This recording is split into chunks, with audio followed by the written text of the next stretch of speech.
নমস্কার বন্ধুরা, আমার চ্যানেলে আপনাদের অনেক অনেক স্বাগত। একটু জুম করে দেখাই, অত দূরে যাওয়া যাবে না। এই যে স্নেক প্লান্টের পাশ দিয়ে পাপস বেরিয়েছে।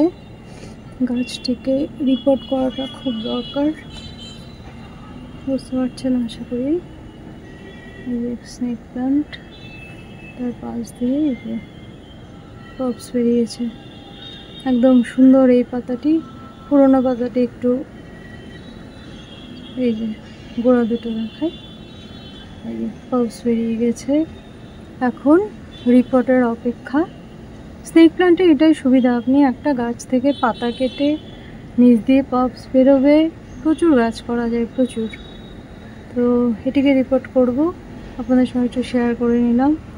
এই যে স্পাইডার প্লান্ট, আমি জানি না শীতে এটা ডরমেন্সিতে যায় কি না, কারণ স্পাইডার প্লান্টের আমার যে খুব একটা অভিজ্ঞতা রয়েছে তেমনটি নয়। এবারে একটু বসিয়েছি, শখ হলো। তো এই যে সাদা থেকে দেখাই, জুম করে নিয়েছিলাম ওটি দেখানোর জন্য। জুম করে বেশ ভালো লাগছে।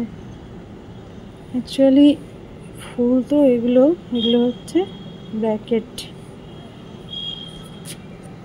কালকে এই গাছে আবার একটি জবা ফুটেছিল, এই যে তোলা হয়নি। আমি পাতাটি এরকম ছিঁড়ে দেবো, দেখে আবার পাতা বেরোবে।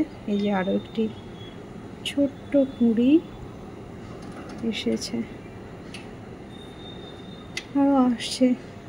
এই যে এখানেও হবে, এখানেও বেরোবে, বোঝা যাচ্ছে। তো বন্ধুরা, ভালো থাকবেন সকলে, নমস্কার।